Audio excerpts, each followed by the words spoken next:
Hello दोस्तों, अनलॉजिक horror stories YouTube channel में आप सबको स्वागत है। आज की कहानी है काम पिशाचिनी को लेके। कहानी शुरू करने से पहले मेरे आप सभी से रिक्वेस्ट है कि चैनल में अगर नए हो तो चैनल को जरूर सब्सक्राइब कीजिए और साथ ही बेल आइकन को प्रेस कर दीजिए ताकि वीडियो का नोटिफिकेशन आप लोगों को मिल सके। तो चलिए कहानी शुरू करते हैं। मैं एक छोटा मोटा तांत्रिक हूँ। लोगों का छोटा मोटा समस्या और भूत प्रेत को ठीक करके ही मेरा घर चलता है।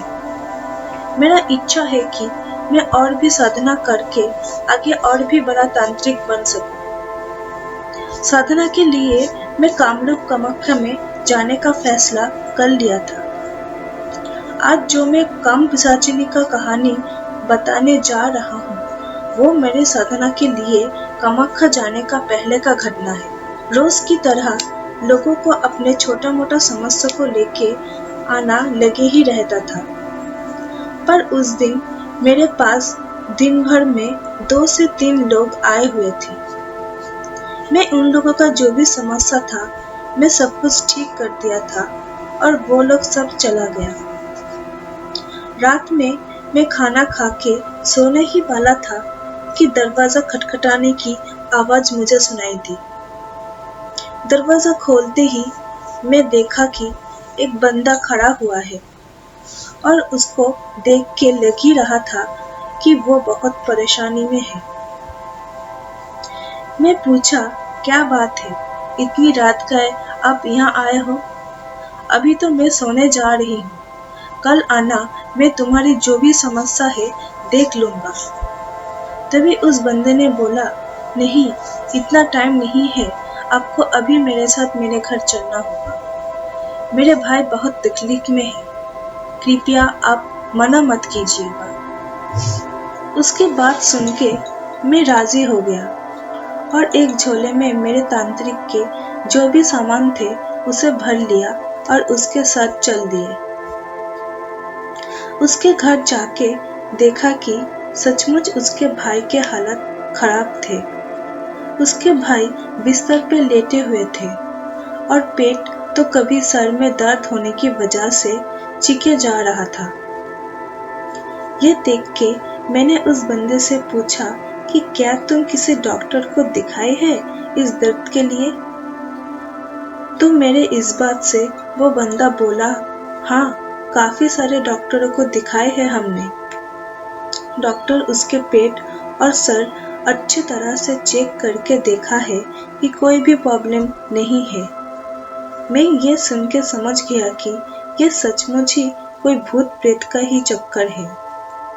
मैं उस लड़के के पास जाके अपने तांत्रिक क्रिया शुरू कर दिया था। मैं क्रिया करते ही उसका जो भी दर्द था वो ठीक हो गया और वो उठ के बैठ गया। उसे अब थोड़ा आराम मिल रहा था।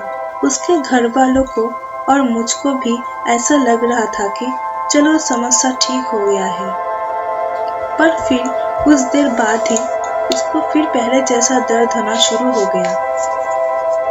मैं दोबारा से अपनी तांत्रिक क्रिया करना शुरू कर दिया, पर उससे कोई आराम नहीं मिला। वो दर्द के मारे बेहोश हो गया था। अब मुझे भी कुछ समझ में नहीं आ रहा था कि क्या करूं। मैंने घर वालों से बोला कि मुझे और भी क्रिया करना होगा इसके लिए। मैं कल फिर आऊंगा, अभी चलता हूँ। घर आके मैं गहरी सोच में पड़ गया था। मैंने जो जो क्रिया किया था उससे भूत प्रेत चले जाता था, पर ये क्या है, उसके मेरी क्रियाओं से कोई असर नहीं पड़ा। वो शक्ति कौन है और क्या है, वो चाहता क्या है, क्यों ये सब कर रही है, मुझे ये सब कुछ जानना था। फिर उसी रात मैं अपने आसन पे बैठ गया और अपने गुरु को याद करके गुरु के दिया हुआ मंत्र जपना शुरू कर दिया। काफी देर तक जपने से जब कुछ भी नहीं हुआ, मैं तब समझ गया ये बहुत ही शक्तिशाली प्रेत है और इस बार मैंने काल भैरव का मंत्र जपना शुरू कर दिया। ऐसे करते ही वो शक्ति मेरे पास प्रकट हो गया। मैंने देखा वो एक पिशाचिनी है। वो पिशाचिनी को देखते ही मैं बोला, कौन हो तुम और इस लड़के के पीछे क्यों पड़े हो? क्यों उसे इतना तकलीफ दे रहे हो तुम? पर वो पिशाचिनी कुछ भी नहीं कहा, बस खड़े होके मुझे ही घूरे जा रहा था। मैंने फिर से पूछा। दोबारा से पूछने पे वो पिशाचिनी मुस्कुरा के बोली, क्या तू अपनी तांत्रिक क्रियाओं से उस लड़के को जरा से भी आराम नहीं दे पाया ना? तू तो अब समझ गया ही होगा मेरे शक्ति को। फिर भी तो मुझे यहाँ पे बुला लिया। मैं चाहूँ तो तुझे भी नुकसान पहुँचा सकता हूँ, पर मैं ऐसा नहीं करना चाहती हूँ। मुझे बस वो लड़का ही चाहिए। वो लड़के को मैं मेरे साथ लेके जाना चाहती हूँ, और तुम भूल से भी मुझे रोकने की कोशिश मत करना, वरना मैं तुम्हें मार डालूंगा। मैं इतना सुन के कहा, मैं तुम्हारे बारे में जानना चाहता हूँ। तुम कौन हो और इस लड़के से तुम्हारी क्या दुश्मनी है? मैं ये बात जानने के लिए ही तुम्हें यहाँ पे बुलाई हूँ, तुम्हें रोकने के लिए नहीं। बताओ अपने बारे में कुछ। अब वो पिशाचिनी कुछ देर तक चुप रहने के बाद अपनी कहानी बताना शुरू कर दिया। मैं अपने जीवित काल में एक कंपनी का मालकिन हुआ करता था। मेरे पिता एक छोटा कंपनी का मालिक हुआ करता था। पिता के बाद जब मैं उस कंपनी के मालकिन बना, तब वो कंपनी को मैं एक बड़ा कंपनी बना दिया था। मैं अपनी कंपनी की तरक्की करने में बड़ा कंपनियों से कॉन्ट्रैक्ट करना शुरू कर दिया। एक एक कॉन्ट्रैक्ट पाने के लिए मैं खुद को बहुत नीचे गिरा चुका था। मुझे इसमें कोई फर्क नहीं पड़ता था, क्योंकि मुझे बस सबसे ऊंचा पोजीशन में जाना था। ऐसा करते हुए मेरी कंपनी तो बहुत ऊंचा पोजीशन में चला गया, और मेरे अंडर बहुत सारे लड़का लड़की काम करते थे।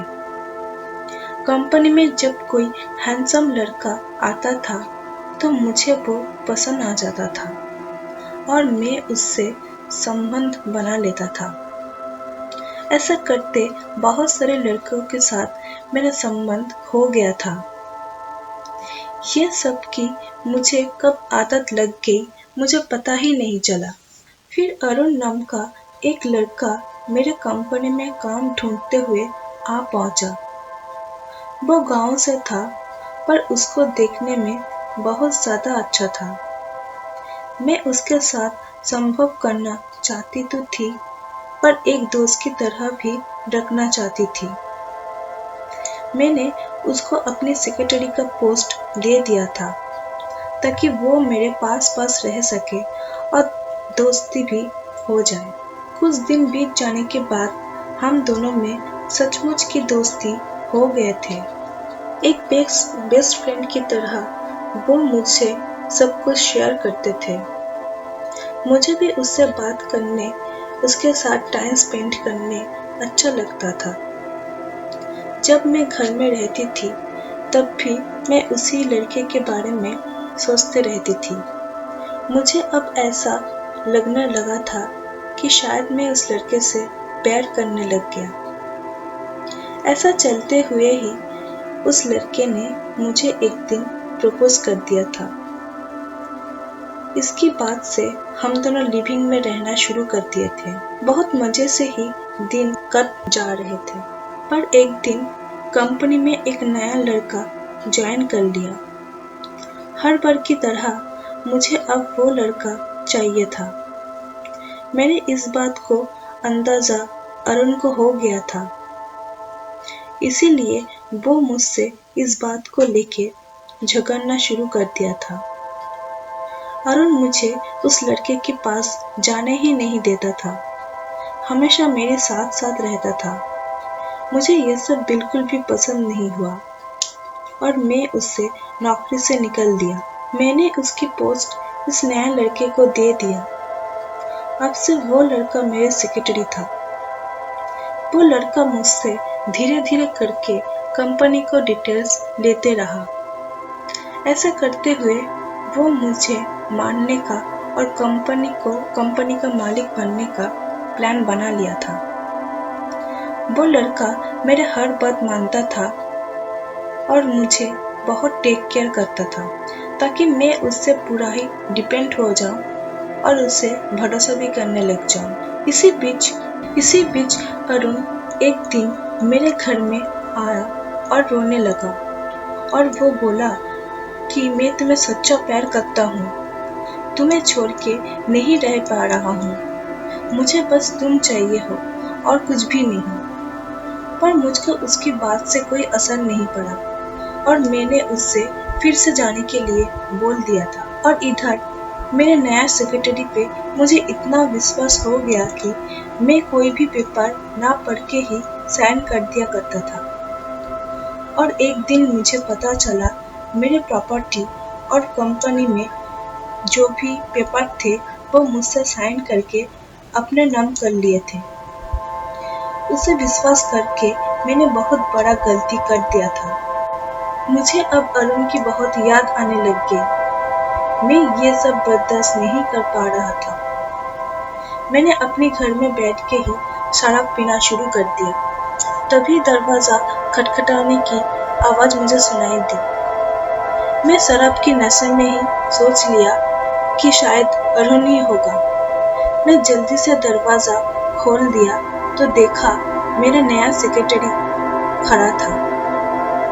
उसे मुझे धक्का देके घर में घुसा दिया और खुद भी घुस गया और मुझे बहुत मारने लगा और मेरे गले में एक रस्सी डाल के पंखा से लटक दिया। मुझे मार के वो वहां से चला गया था। मेरे मरने की खबर सुन के ही अरुण मुझे देखने दौड़े चला आया था। उसे मेरे अंतिम संस्कार भी किए थे। पर मेरे मरने के 2 दिन बाद ही अरुण भी मर गए थे। मुझे मरने के बाद भी शांति नहीं मिल रहा था। मैं अरुण को भुला नहीं पाया और मैं भटकने लग गई। मरने के बाद मैं एक काम पिशाचिनी बन गई। मैंने अपनी जीवित करने जैसा था, मरने के बाद वैसे ही बन गया हूँ। और ये लड़का अरुण ही है। ये अरुण का पूर्व जन्म है। मैं इस लड़के को देखते ही पहचान गई, ये मेरी अरुण ही है। अब मैं इस लड़के को अपने साथ अपनी दुनिया में ले जाना चाहती हूँ। मैं किसी भी कीमत पे उसे खोना नहीं चाहता और मैं इस लड़के को अपने साथ ले जाने वाली हूँ। तुम इस सब के बीच में मत आना। वो पिशाचिनी ये सब बोल के वहाँ से गायब हो गई।